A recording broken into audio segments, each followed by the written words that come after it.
सध्या राज्याच्या अनेक भागांमध्ये इंधन तुटवडा पडल्याचे पाहायला मिळत आहे. अहिल्यानगरच्या सुपा एमआयडीसी या ठिकाणी देखील इंधन तुटवडा निर्माण झाल्याने पारनेर तालुक्यातील सुपा एमआयडीसीतील अनेक उद्योगांना फटका बसत असल्याचे समोर आले.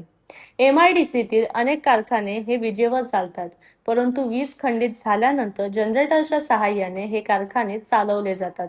परंतु इंधन तुटवड्यामुळे जनरेटर बंद पडत आहे. यामुळे कारखान्यातील उत्पादन देखील बंद पडत असल्याने कारखानदार चिंतेत आले असून सुपा एमआयडीसी मध्ये 2 दिवसांपासून इंधन पुरवठा विस्कळीत झाला. त्यामुळे मालवाहूक होत असलेली यंत्रणा देखील विस्कळीत झाली. सुपा एमआयडीसीतील अनेक कारखान्यांना जनरेटरसाठी डिझेल लागते, तसेच अंतर्गत वाहतुकीसाठी वापरल्या जाणाऱ्या वाहनांसाठी देखील डिझेलची आवश्यकता असते. प्रशासनाने एमआयडीसीसाठी इंधन पुरवठ्याची वेगळी व्यवस्था करावी अशी मागणी आता उद्योजकांकडून होत आहे. नवीन उद्योग व्यवसायांची निर्मिती सुरू आहे. या व्यवसायासाठी लागणारी यंत्रसामग्री डिझेल अभावी खंडित पडली आहे. डिझेल अभावी वाहतूक खर्च वाढला आहे. तसेच वेळेवर माल पोहोचवला जात नाही तो दंड उद्योजकांना बसत आहे. त्याचा फटका देखील आता मोठ्या प्रमाणात बसल्याचे पाहायला मिळत आहे. शासनाने एमआयडीसी साठी लागणारे गॅस, पेट्रोल, डिझेल याचा कोटा ठेवावा अशी मागणी उद्योजकांकडून केली जाते. डिझेलच्या टंचाईमुळे उत्पादन प्रक्रियेवर परिणाम होत आहे. कच्च्या मालाच्या किमतीत वाढ होत आहे. डिझेल पुरवठा कमी असल्याने कच्चा माल वेळेवर भेटत नाही, त्यामुळे उत्पादन करण्यासाठी अडचणी निर्माण झाल्यात.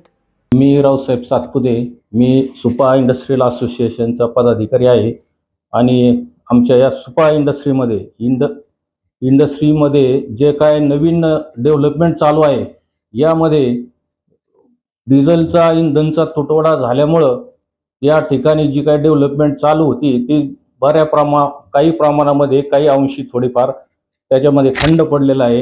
आणि दुसरी गोष्ट की ज्या इंडस्ट्रीवाल्यांनी नवीन मशिनरीसाठी ऑर्डर दिलेल्या आहेत त्या सर्वच रॉ मटेरियल वाढल्यामुळं त्यांची पूर्तता करणं या ठिकाणी खूप अडचणीचं ठरतंय. कारण जे काही त्यांच्या परचेस ऑर्डर ज्या रेटला ठरल्यात, परंतु रॉ मटेरियल वाढल्यामुळं त्यांच्या कॉस्टिंग त्या ठिकाणी वाढत असल्यामुळं ते त्या ठिकाणी मशिनरीच्या ऑर्डर पूर्ण करत नाहीत. त्यामुळं थोडाफार या डेव्हलपमेंटमध्ये इंधन तुटवड्यामुळं म्हणा किंवा युद्धाच्या या खाईमुळं बऱ्या प्रमाणामध्ये या ठिकाणी तुटवडा जाणवत आहे. त्याचप्रमाणे या ट्रान्सपोर्ट खर्च जो काय वाढलेला आहे त्यामुळं वेळेमध्ये ट्रान्सपोर्ट उपलब्ध होत नाही, वेळेत गाड्या उपलब्ध होत नाही. त्यामुळं वेळेमध्ये आपला माल या ठिकाणी लवकर पोचला जात नाही. त्यामुळं जो काय पेनल्टी उद्योजकांना बसत आहे त्याचाही या ठिकाणी उद्योजकांवर बऱ्या प्रमाणात या ठिकाणी तोटा त्या ठिकाणी त्यांना सहन करावा लागतोय. अशा अनेक अडचणींमुळं इंडस्ट्रीचे जे उद्योजक आहेत ते अतिशय म्हणजे खाईत लोटलेले आहेत. त्यांचं अतिशय मोठ्या प्रमाणामध्ये नुकसान होत आहे.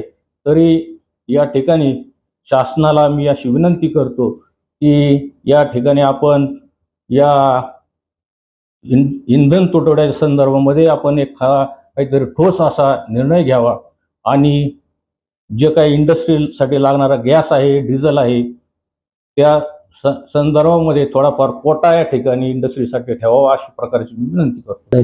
सध्या डिझेलच्या टंचाई जी आहे त्यामुळं सुपा इंडस्ट्रियल असोसिएशनच्या वतीने मी सांगू इच्छितो की डिझेलच्या टंचाईमुळं उत्पादन प्रक्रियेवर पण परिणाम होत आहे. रॉ मटेरियल जे आहे त्याच्यासाठी कच्चा माल लागतो, तो कच्च्या मालाच्या प्राइसिंगमध्ये पण वाढ होत आहे. ट्रान्सपोर्टचे चार्जेस वाढत आहेत आणि अवेलेबिलिटी डिझेलची नसल्यामुळं तर रॉ मटेरियल वेळेवर भेटत नाही. त्यामुळं प्रोडक्शन स्टार्ट करायला पण इश्यूज येतात. तसंच फिनिश प्रोडक्ट जो बनवलेला असतो तो कस्टमरला सप्लाय करण्यासाठी पण वेळेवर ट्रान्सपोर्ट मिळत नाही. त्याचे भाव पण वाढलेले आहेत आणि अवेलेबिलिटी पण नाही होत. तसंच कधी कधी काय होतं, पॉवर लोड शेडिंगचा इश्यूज असतो. त्यावेळेला लोड शेडिंगच्या वेळेला प्रॉब्लेम असा असतो की डिझेल वर जनरेटर चालतात आणि जनरेटरला डिझेल सप्लाय वेळेवर नाही भेटला तर जनरेटर्स पण चालवता येत नाहीत. काही मॅन्युफॅक्चरिंग कंपन्या ज्या अशा आहेत कंटिन्युअस मॅन्युफॅक्चरिंग कंपनी आहे, त्यांना खूप त्रास होतो. म्हणजे पर्टिक्युलरली तर बंद झाल्यामुळं त्यांना पूर्ण लाईन अख्खी बंद करायची, रिस्टार्ट करायची. त्यामुळं त्यांचं खूप नुकसान होतं, लॉसेस होतात. आणि हे आत्ता जाणवायला लागलेलं आहे.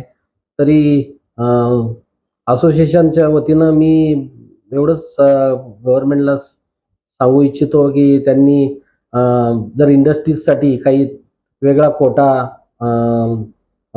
वेगळा कोटा निर्माण केला आणि तो त्याच्या थ्रू जर सप्लाय, कारण बल्कमध्येच रिक्वायरमेंट असते कधी इंडस्ट्रीजला लागणारी, तर टँकरच घेतात. नॉर्मली आम्ही पण स्वतः टँकर परचेस करतो तर BPCL किंवा HPCL यांच्याकडून. तर ते तसे जर काही त्यांच्यातर्फे आम्हाला असं काही सवलत दिली किंवा त्याच्यासाठी काही अरेंजमेंट केली तर आम्हाला ते खूप उपयोगी पडेल. आणि इंडस्ट्रीज आहेत तर त्याच्यावर रोजगार निर्मिती हे सगळंच एकमेकावर अवलंबून आहे. इंडस्ट्रीज बंद पडल्या तर लोकल जे कामगार आहेत त्यांना पण प्रश्न त्यांचे निर्माण होतील. त्यांना इंडस्ट्रीज बंद झाले तर खाण्यापिण्याचे पण प्रॉब्लेम येतील. तर तरी त्याच्यासाठी त्यांनी उपाययोजना करावी.